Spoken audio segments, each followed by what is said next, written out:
اچھا جی، تو ابھی ہم جو ہے وہ نعت کی تشریح شروع کرتے ہیں۔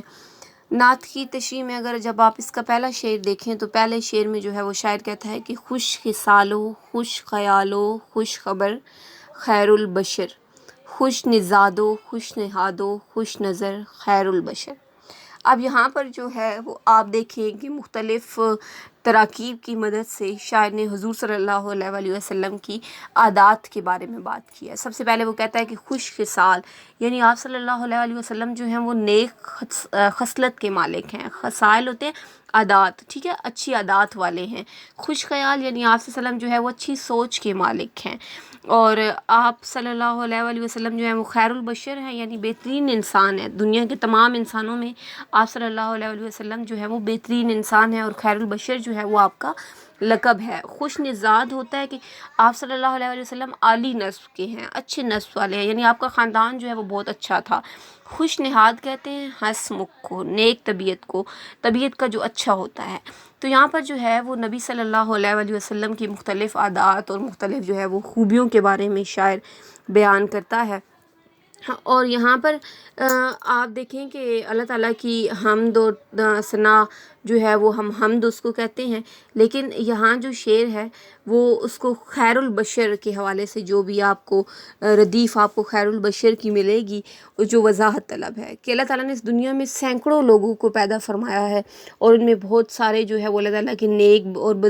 برگزیدہ بندے جو ہیں وہ گزرے ہیں، لیکن کوئی بھی ایسا شخص نہیں تھا جس میں اتنی زیادہ جو ہے وہ خصوصیات صفات جو ہیں وہ ایک ساتھ موجود ہو، یعنی کوئی بھی شخص ہم کہہ سکتے ہیں کہ اتنا جامع و صفات جو ہے وہ کوئی بھی شخص نہیں تھا۔ لہٰذا اسی وجہ سے ہم حضور صلی اللہ علیہ وآلہ وسلم کو، ان کی ذات مبارکہ کو جو ہے وہ کہتے ہیں کہ وہ خیر البشر ہیں، یعنی وہ تمام اعلیٰ اوصاف کے مالک ہیں جو کسی دوسرے میں نہیں ہیں۔ ایک اور شاعر جو ہیں وہ کہتے ہیں کہ حسن یوسف دم عیسیٰ ید بیضا داری، آنچہ خوباں ہمدارن تو تنہا داری، کہ آپ صلی اللہ علیہ وآلہ وسلم کی ذات کے اندر حضرت یوسف کی، حضرت عیسیٰ کی، اور تمام جتنے بھی صحابہ اور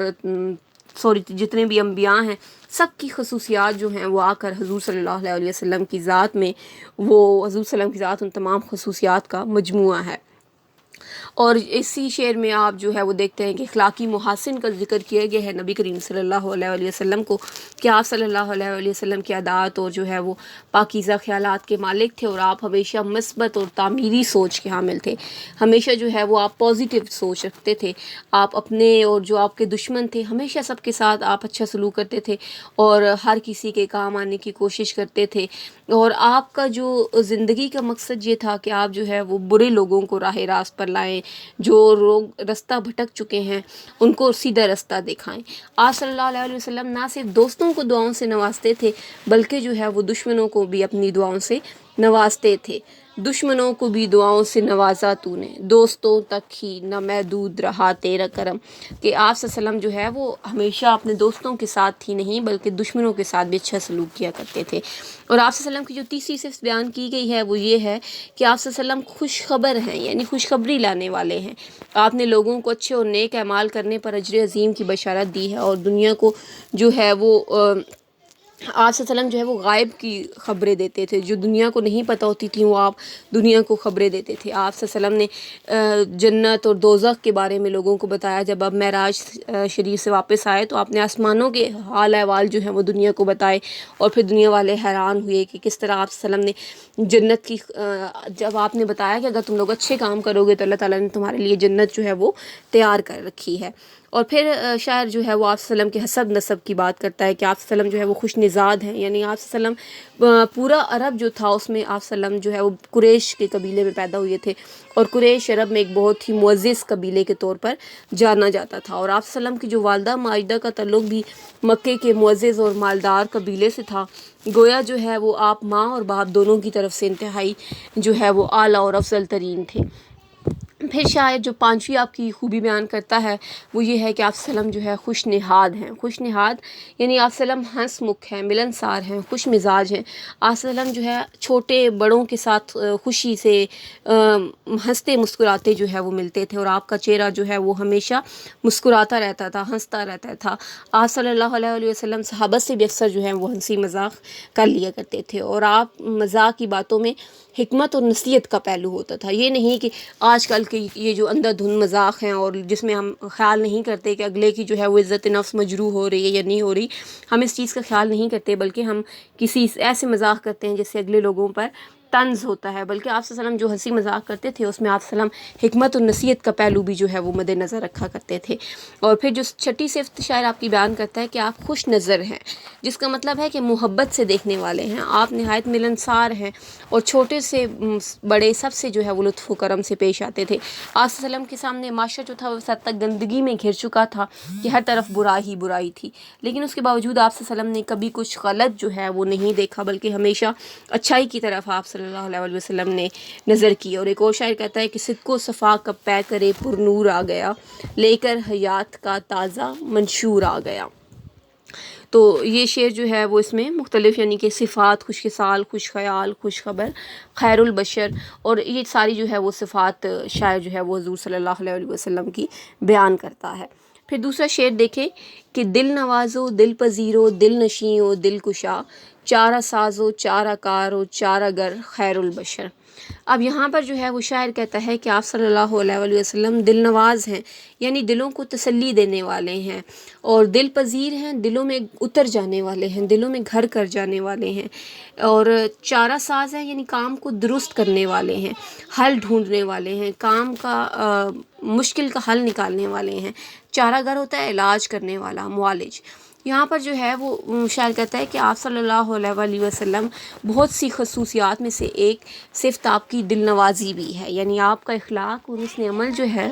وہ لوگوں کے دلوں میں گھر کرنے والا تھا. آپ صلی اللہ علیہ وسلم کے جو فرمودات مبارکہ ہیں وہ ان سے دل متاثر ہوئے بغیر نہیں رہ سکتا تھا، اور آپ کی گفتگو اتنی خوبصورت ہوتی تھی کہ وہ سننے والوں کے دلوں پر فوراً اثر کرتی تھی، اور آپ اس قدر خوبصورت بولتے تھے کہ لوگ جو تھے وہ آپ کو باتیں سن کر، آپ کو دیکھ کر وہ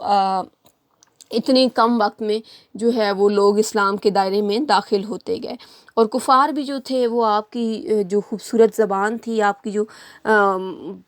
گفتگو کا جو لہجہ تھا اس کا اعتراف کرتے تھے کہ آپ صلی اللہ علیہ وسلم بہت شیریں زباں ہیں، اور آپ صلی اللہ علیہ وسلم کی اس سے گفتگو سے متاثر ہوئے بغیر وہ نہیں رہ سکتے تھے. جو بھی آپ صلی اللہ علیہ وسلم سے بات کرتا تھا اس پر یوں لگتا تھا کہ جس طرح وہ جادو طاری ہو گیا ہو آپ صلی اللہ علیہ وسلم کی اچھی زبان کا، اور وہ آپ سے پھر متاثر ہوئے بغیر نہیں رہ سکتا تھا. ایک بہت سخت سے سخت دل جان بھی، سخت سے سخت دل دشمن بھی اگر آپ کے سامنے آتا تو وہ بھی آپ کی جو ہے وہ باتوں سے متاثر ہوئے بغیر نہ رہتا. آپ نے ہمیشہ جو ہے جو دکھی دل ہوتے تھے ان کی دل جوئی کرتے تھے، ان کو سہارا دیتے تھے، اپنی باتوں سے ان کو تسلی دیتے تھے. اور مولانا الطاف حسین حالی کہتے ہیں نا مسدس حالی میں کہ وہ نبیوں میں رحمت لقب پانے والا، مرادیں غریبوں کی برلانے والا، مصیبت میں غیروں کے کام آنے والا، وہ اپنے پرائے کا غم کھانے والا. تو یعنی کہ آپ صلی اللہ علیہ وسلم نے نہ صرف اپنوں کا بلکہ دوسروں کا بھی آپ صلی اللہ علیہ وسلم نے غم کھایا، اور آپ صلی اللہ علیہ وسلم جو ہے وہ دوسروں کے بارے میں بھی پریشان رہے. آپ کی بعثت سے قبل جو ہے پورا عرب معاشرہ جو تھا وہ تباہی کی آخری حد پر کھڑا تھا، اور قریب تھا کہ وہ لوگ جو ہے وہ تباہی کے گڑھے میں گر جاتے، اور معاشرہ جو تھا وہ جہالت کی گہرائیوں میں ڈوبا ہوا تھا. غرض آپ کہہ سکتے ہیں کہ ہر برائی جو ہے وہ ان میں موجود تھی. لیکن پھر آپ صلی اللہ علیہ وسلم مبعوث ہوئے، اور آپ نے جو عرب معاشرہ تھا اس کی قسمت کو بدل ڈالا، اور وہ دنیا کی جو پراگندہ قوم تھی وہ محمد عربی صلی اللہ علیہ وسلم کے علم کی وجہ سے وہ بہت متحد ہو گئی، اور وہ قوم جو ہے وہ دنیا پر حکومت کرنے لگی. تو یہاں پر جو ہے وہ شاعر جو ہے وہ یہی بات کرتا ہے کہ آپ نے لوگوں کو تہذیب سکھائی، لوگوں کو اخلاق سکھایا. اور قرآن پاک بھی تو یہی کہتا ہے کہ وَمَا أَرْسَلْنَاكَ إِلَّا رَحْمَةً لِّلْعَالَمِينَ، کہ ہم نے آپ صلی اللہ علیہ وسلم کو دونوں جہانوں کے لیے رحمت بنا کر بھیجا. اور آپ صلی اللہ علیہ وسلم جو ہے وہ ضرورت مند جو تھے ان کی حاجت روائی کرتے تھے. کسی کو اگر کوئی ضرورت پیش آتی تو ان کی ضرورت کو پورا کرتے تھے. اس لیے شاعر آپ کو چارہ ساز، چارہ کار اور چارہ گر جو ہے وہ کہہ کر پکار رہا ہے۔